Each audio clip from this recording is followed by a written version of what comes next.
የተሳሳተ እኔ በበኩሌ አባዬ እንደዚህ አይነት ነገር አያደርግም የሚል ሐሳብ የለኝም።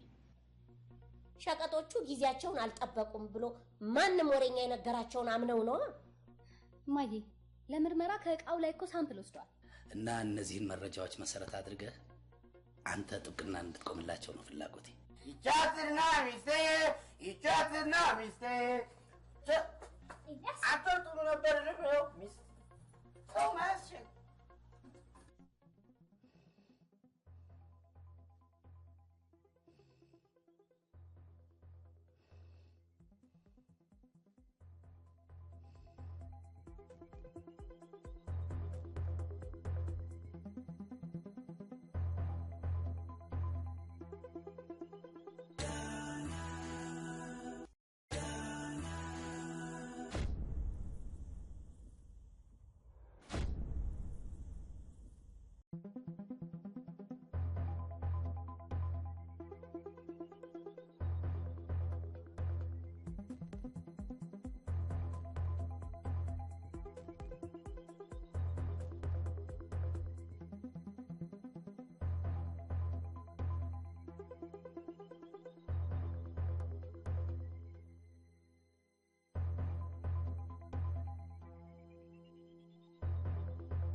ተናበሹ ማዘር አንተ ደግሞ ማን ግቢ ውስጥ ምን ትሰራለህ? ደግሞስ አንተን ወልጅ አደርስና ነው ማዘር የምትለኝ? ምን ይዘጋሃል? ነገረኝ እኮ ነው የምልህ። ጋዜጠኛውን ፈልጌ ነበር። ስም የለው? ስሙ እንኳን ለስራ ፈልጌው እኮ። ለስራ ከፈለከው እዛው መስሪያ ቤቱ አትፈልገው? ግቢ ውስጥ የማንም ወሮበላ ዘሎ እንዲገባ አልፈቅድለትም። ደግሞስ እሱ በሌለበት በሬ እስኪገነጠል እንዲህ የምታውቀው ለምንድን ነው? አሁን እኮ ሲገባቸው ነው። ቢኖር አይከፍትልህም? ናውጣ፣ ቀጥ ብለህ ውጣ። አረውና ብያህል እንዴት ናትና እስካል ውጣ።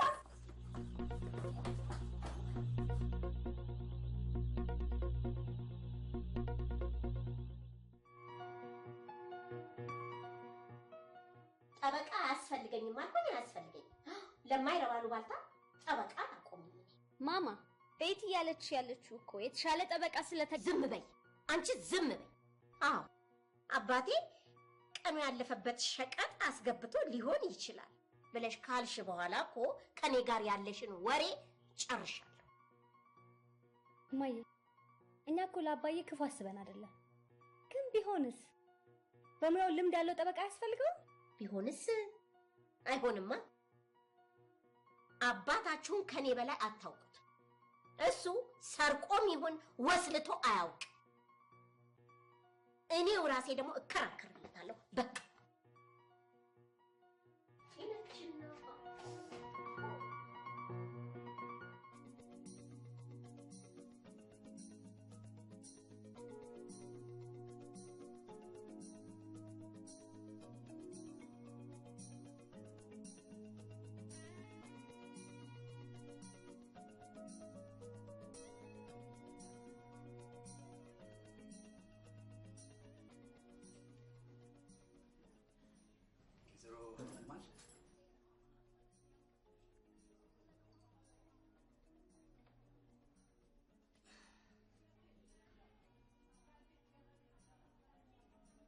አለባበስን እና ስካርፍን ስለነገርከኝ ለማወቅ አልተቸገርኩም ነበር።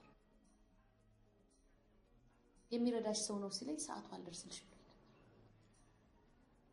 ምን ያህል እንደምረዳሽ እርግጠኛ ባልሆንም ሙያዬ የሚፈቅደውን ያህል ለማድረግና ጉዳዩን ከህዝብ ጆሮ እንደማደርስ ግን አረጋግጥልሻለሁ።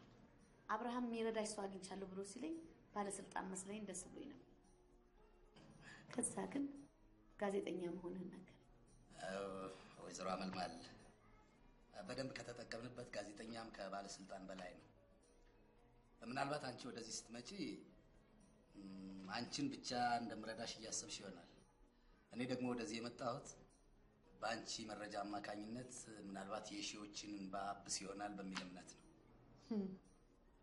በዚህ ጉዳይ ግን እንኳን የሺዎቹን በጣት የሚቆጠሩትን ሰዎችን በማበስ ከባድ። አውቃለሁ። ቢያንስ ግን ወደፊት ህብረተሰቡ ከእናንተ ታሪክ በመማር ራሱን ባራጣ ከመበደር ወይም ከማበደር ችግር ውስጥ እጁን እንዳያስገባ ማድረግ እንችላለን። ያንቺ ታሪክ ለሌሎች ማንቂያ ደወል ይሆናል። በእኔ ላይ የደረሰው ታሪክ በማንም የአዳም ዘር ላይ እንዲደርስ ስለማልፈልግ ታሪኬን እነግርሃለሁ። ግን እነዛ አውሬዎችን ማስቆም ይቻላል? የሰው ላብን መምጠጣቸውን እንዴት ነው ልናስቆም የምንችለው? በእኛ በኩል አንድ ህብረተሰቡ ወደ እነሱ እንዳይሄድ ማድረግ ነው። በተረፈ በምናቀርበው ፕሮግራም የሚመለከተው አካል እርምጃ እንዲወስድ ተጽዕኖ እንፈጥራለን የሚል እምነት አለኝ።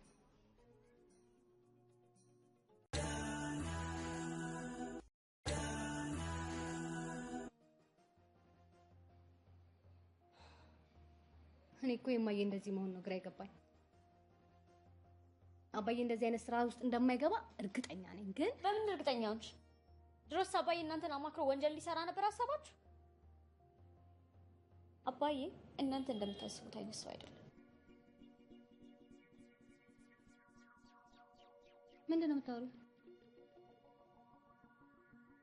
አንቺን እኮ ነው የምጠይቅሽ። ምንም። ቢያንስ ግን መጠርጠሩ ጥሩ ነው። እውነታውን ስታውቁ እንደኔ እንዳትጎዱ። ሊያ የምታውቂው ነገር አለ? አባዬ ድርጊቱን አድርጎታል እያልሽ ነው? አልወጣኝም። ግን አባዬ እናንተ እንደምታስቡት ፍጹምም ታማኝም ሰው እንዳልሆነ አውቃለሁ። ሊያ አልገባኝም።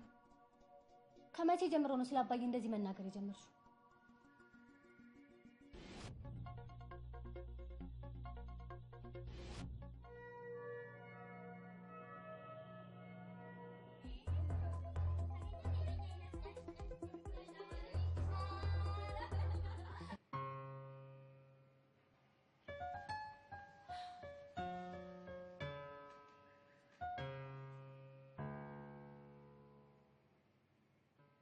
አባዬ እንደማይታመን ካወቅኩበት ቀን ጀምሮ ቤቲ፣ አንቺም ሆንሽ እማዬ የማታውቁት ነገር አለ ስለ አባዬ። አባዬ ያስገባቸው ሸቀጦች ቀናቸው ያለፈባቸው ናቸው እያልሽኝ ነው? እኔ ስለሱ ምንም ማውቀው ነገር የለም። እኔም ማውቀው አባዬ ከዚህ የባሰ እርካሽ ነገር ውስጥ እንዳገኘሁት ብቻ ነው። ከዛች ቀን ጀምሮ ለአባዬ ያለኝ ክብርም ፍቅርም ጠፋ።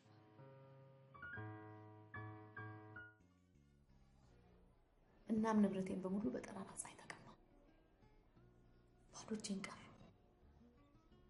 እንደኔ አግኝቶ ከማጣት ይሰውር። አልገባኝም። የተበደርሽውን ብር ከመለሽላቸው ለምን ንብረትሽን ይወስዳሉ? አልገባኝም ማለት የወሰድኩትን ብር በወቅቱ መመለስ አልቻልኩም ነበር። እናም ቀኑ ባለፈ ቁጥር ወለዱ መንታ መንታ እየሆነ አንገቴ ድረስ ደረሰ። ከዛም እንደ ዘንዶ የተጠበጠመብኝን ዕዳ ለመክፈል ሌላውን ለመክፈል ሌላውን ለመክፈል ሌላ ዕዳ። ኧረ ተወኝ። የተበደርሽው ከብዙ ሰዎች ነበር ማለት ነው? እውነትም አልገባህም? እነሱ እኮ አንድ ናቸው። አንደኛው ስጋን ዘንጥሎ ለሌላ ያሳልፋል፣ ሌላኛው ደግሞ አጥንትን ከነመቅኔ ቆረጣጥሞ በልቶ ለሌላ ይሰጣል። ባዶ እጅህን የቀረለት ደግሞ አውጥቶ ይጥሏል። ብሩን ግን መጀመሪያውኑ እንዴት ወሰድሽ? ከውጭ ያስገባኋቸው እቃዎች ባላሰብኩት ሰዓት ጉምሩክ ደረሰ። ከዛም እቃዎቹን አውጥቼ ማስረከብ ነበር። እናም ጓደኞቼን ገንዘብ ጠየኳቸው። የምፈልገውን ያህል ግን አላገኘሁም ነበር። ለምን ግን ከባንክ አልተበደርሽም? ማለት ንብረት ነበረሽ። ባንክ ቤት ፕሮሰሱ ብዙ ነው። በዛ ላይ ደግሞ ባንክ ቤት በ3 ቀን እንደማያበድረኝ ስላወቅኩኝ ወደ እነሱ ሄድኩኝ። አድራሻቸውን ግን እንዴት አገኘሽው? ነው ታውቂያቸው ነበር በፊቱ? አንተ ብቻ ይቸግር እንጂ በደረስክበት ቦታ የቸገረውን አነፍንፎ የሚያገኝ ብዙ አሽከር ነው ያለው። እንደ ቸገረኝ ለጓደኞቼ ብቻ ነበር የነገርኳቸው። ሆኖም በአንድ ቀን ውስጥ ከ5 በላይ ላበድርሽ የሚለኝ በእነሱ በኩል ደረሰ። እኔም ወዳጆቼን አምኜ የነበረኝን ንብረት በሙሉ አስይዤ ተበደርኩ።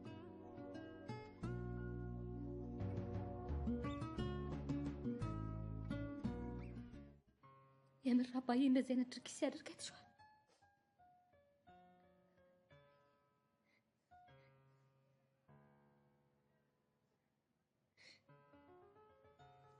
እርግጠኛ ነሽ? የማይታመን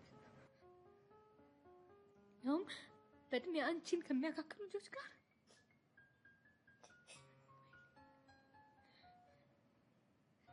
ለምን እስካሁን አልነገርሽኝ? እማዬስ ማወቅ የለባትም?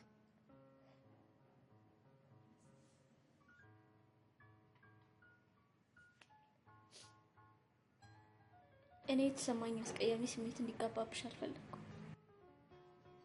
ወንድ የሚባል ፍጥረት አስጠልቶሽ እንደኔ ፍቅር እንዳትፈሪ ፈራሁ።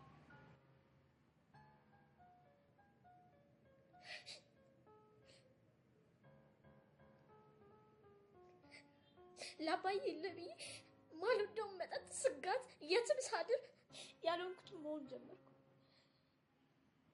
ይህንን ለማየ መንገድ ደግሞ ቤቱን ማናገዝ መሰለኝ።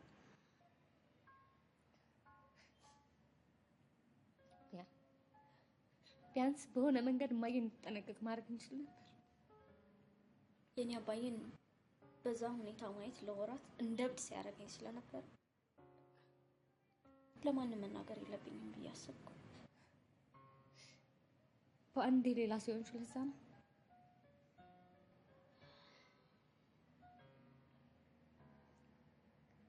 በዚህ ደረጃ ነው የተጎዳሽው? ህይወትሽን ያንስቃል።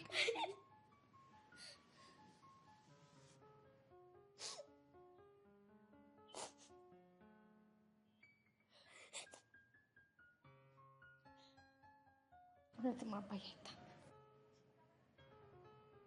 በዚህ ደረጃ ራስሽን ጎድተሽ ለሌላ ሰው መስዋዕት ትሆኛለሽ ብዬ አስቤ አላውቅም።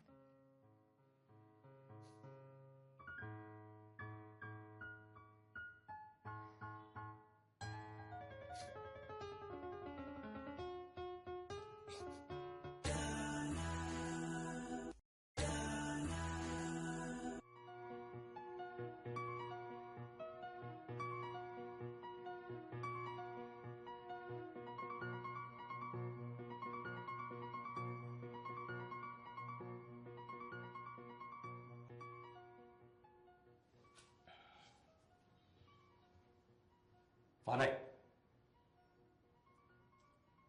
ፋናይ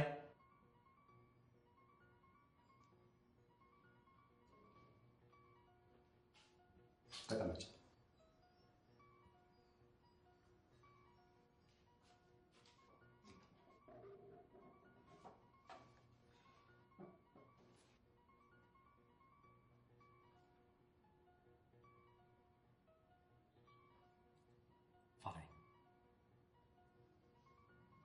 ከአባዬ ምንድን ነው የምትፈልጊው? ዮናስ እመነኝ፣ አንተ እንደምታስበው ቤተሰቡን የመበጥበጥ ሀሳብ የለኝም። ይርጋ ጥሩ ሰው ነው። አንድም ቀን እንደ ሰራተኛ ንቆኝ አያውቅም። አባዬ ለአንቺ የሰጠሽን ቦታ ሳይሆን አንቺ ከአባዬ ምንድን ነው የምትፈልጊው ነው የጠየቁሽ። ምንም አልፈልግም።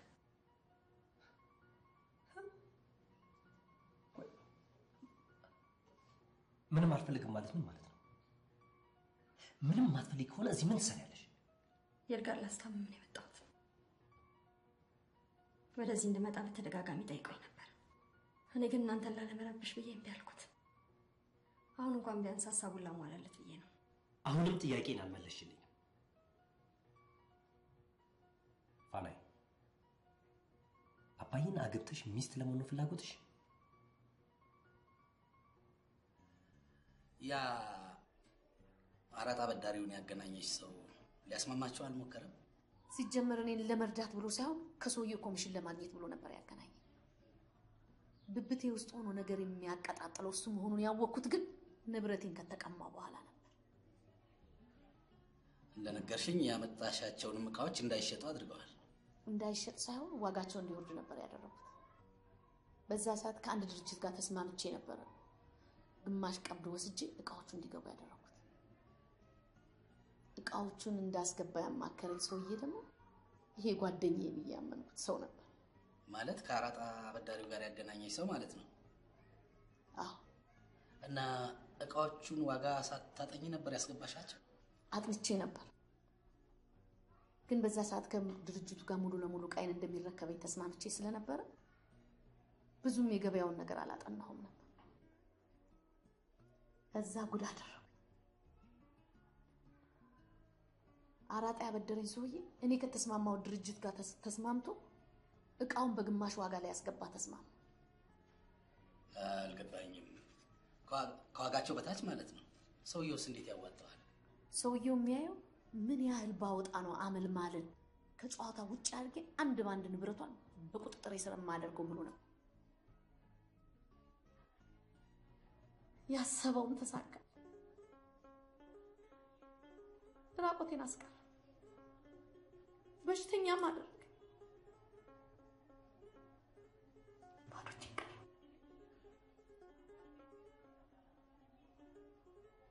አንድ ባንድ ንብረቴን ነጠቀ። ንብረትን ስትነጠቅ ደግሞ ጥፍርህን የመነቀል ያለኛል። ይገባኛል። ይቅርታ፣ ለዛሬ ከዚህ በላይ አላስጨንቅሽ። ባይሆን ሌላ ጊዜ በደንብ እናወራለን። አሁን የሰውየውን ስም ብቻ ንገሪ። የሰውየው ስም አቶ አዲስ ይባላል። አዲስ? ብዙዎቹ ሲጠሩት ኤዲ ይሉታል።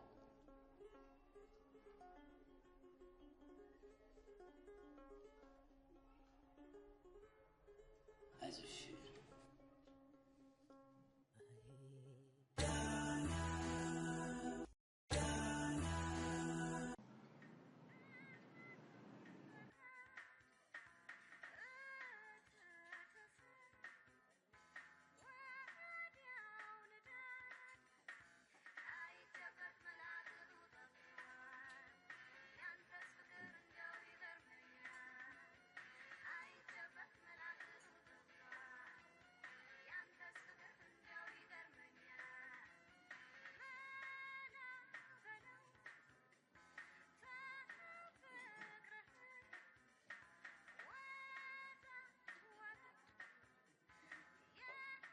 ለምንድን ነው ቀጥተኛ መልስ ማሰጪ?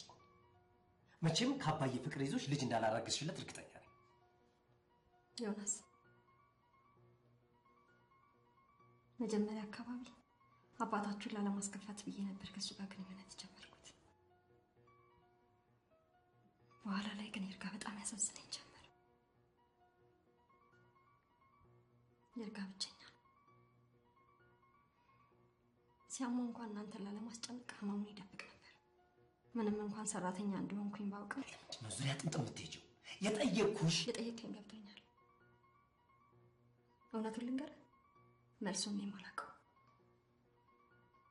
የማውቀው አንድ ነገር ብቻ ነው። ይርጋ በጣም እንደሚያሳዝነኝ። ስሚ እንጂ የኔ አባት የሚታዘንለት ሰው አይደለም። እኔ የፈለኩሽ የምትፈልጊውን ያህል ብር ልስጥሽና ቤተሰብ መበጥበጥ አቁሚ። ብር ነው አይደል የምትፈልጊው? ተናገሪ። ብር ነው አይደል የምትፈልጊው? ብር ከሆነ ፍላጎት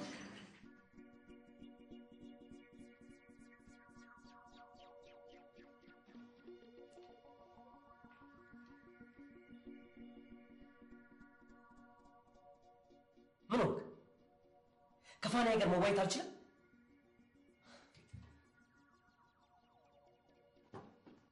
ዮናስ፣ የምንነጋገረው ጉዳይ አለ። እንዴት እስካሁን አላውቅም ትለኛለህ? ቆይ አንተ ስራ ምንድን ነው?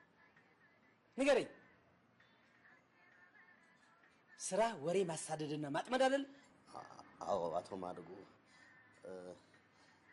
የጋዜጠኛውን ጉዳይ ሳጣራ ስለነበር ነው እንጂ የአቶ አማርን መታሰር ሳላውቅ ቀርቼ አይደለም። እሺ ከመታሰር ውጭ የሰማው ነገር አለ?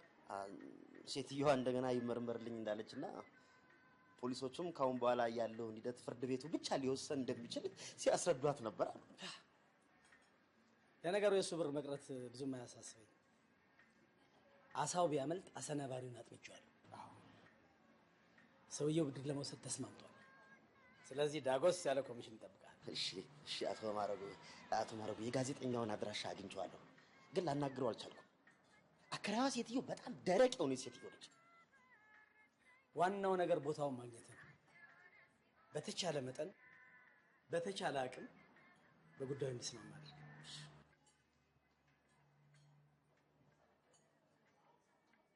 ካሌ አማረ ለምን እንደታሰረው ቃል? አዎ እቃዎቹን ምን አላውቅም። እኔም አላውቅም። ስለዚህ ወዳጆቹ ጋር ቀርበህ ለምን ታሰረ እንደሚሉ አጣርተህ ንገረኝ። ይኸው በጊዜ ተቀመጥ።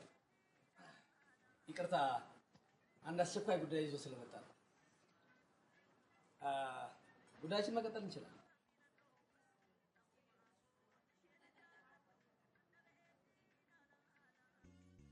እና የሁሉ ስራ የተበላሸው አባዬ ታሞ ሆስፒታል ከገባ በኋላ ነው።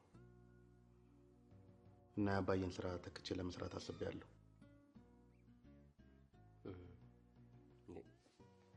ቆይ አንተ ስራ ምን ልታደርገው ነው? ከቢኒ ጋር ብዙ ክሊር አይደለንም።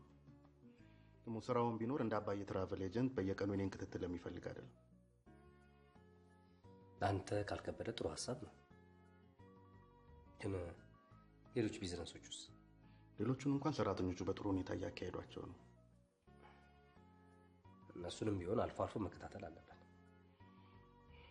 የዘንድሮ ሰራተኛ ምን ይዞብን እንደሚመጣ አታውቀውም። ሌላው እንድናወራው የፈለኩት ስለ ፋናዬ ጉዳይ ነው።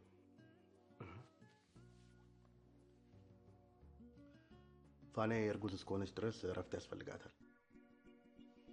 የምትንከባከባትና እዚህ ባዶ ቤት የሆነ ነገር እንኳን ብትሆን የምታገዛት አጋዥ ሰው ያስፈልጋታል።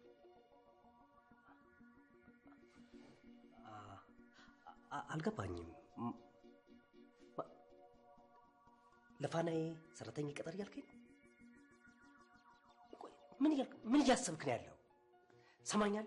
ፈጽሞ ይሄ ሊሆን እንደማይችል አንተ ራስህ አሳምረህ ታውቀዋል። ዮናስ መሆን ያለበትን እየነገርኩ ነው እንጂ እያስፈቀድኩ አይደል። ይሄ አባዬ ቢኖር የሚያደርገው ነገር ነው። ሚኪ ግን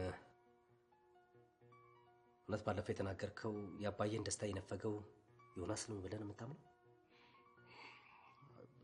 እሱ ኢሞሽናል ሆኜ የተናገርኩት ነው። ፋናዬን ግን ምን እያልካት ነው? ምን እላታለሁ? የምትፈልገውን ነገር ነበር የጠየኳት፣ ግን ምንም ልትነግረኝ አልቻለች። ምን እንድትነግረን ነው የምትፈልገው? አባዬ ድኑ የራሱን ውሳኔ እስኪወስን ድረስ ምንም ነገር እንድትጠይቃት አልፈልግም። አንተ ግን ቆይ የፋናዬ ጉዳይ ምንም አያሳስብም ወይስ እሱ ይወጣው እያልክ ነው ያለው? ምንም አያሳስበኝም። የሚያሳስበኝ የአባዬ ጤንነት ጉዳይ ብቻ ነው። አባዬ ድኑ ወጥቶ ከህይወት ውስጥ አንተ ጣልቃ መግባትን እንድታቆም ነው ፍላጎት።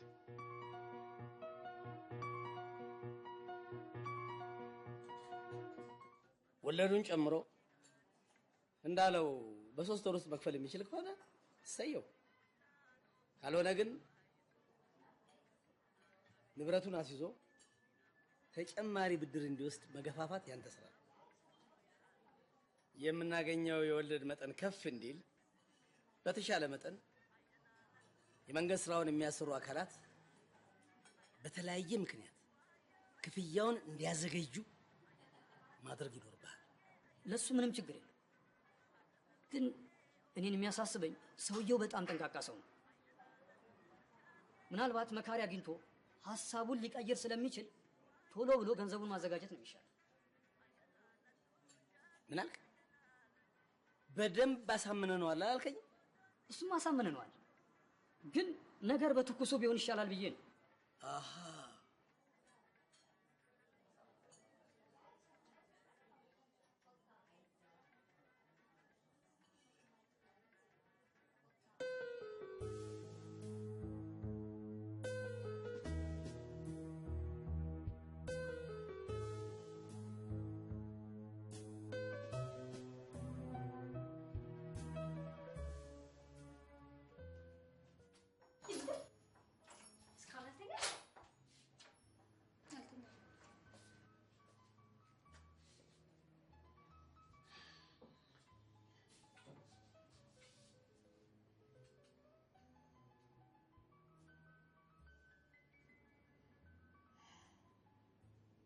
ሊያ በጭንቀት ጭንቅላት ሊፈረድ ነግሬሻለሁ እኮ ገና እብደቱ ለወራት ይቀጥላል ብዬሻለሁ። ካልተረጋጋሽ እሱ ብቻ አይደለም አባዬ አራጣ ጉዳይ ውስጥ ሳይኖርበት አይቀርም። ምክንያቱም በቀላሉ የአባዬ መታሰር አቶ ዳኛ ይሰማም ነበር። እማዬም እንደ አባትሽ ተበደሪ ሲሉኝ መበደር ምናምን አይደለም ስትል ነበር።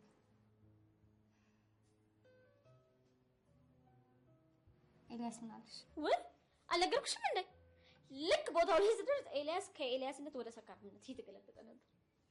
ቤቲን ታይ ያልኳት ለራሷ ብዬ ነው ስራ እንደሰረ ያልኳት ምናምን እያለ ሲቀባጠር ነበር። አሁን እሱን ተይና ማለት ነው ማማን ማንረብሻት ገብተን ተይና። እንደዚህ አይነት ጉዳይ ውስጥ አባዬ ይገባል ብዬ አስቤ አላውቅም ነበር። ገና ወንድ የሚባል ፍጥረት ነው የሚያስጠላሽ ሊያ። እንደዚህ አይነት አስተሳሰብ ከጭንቅላትሽ መውጣት አለብሽ።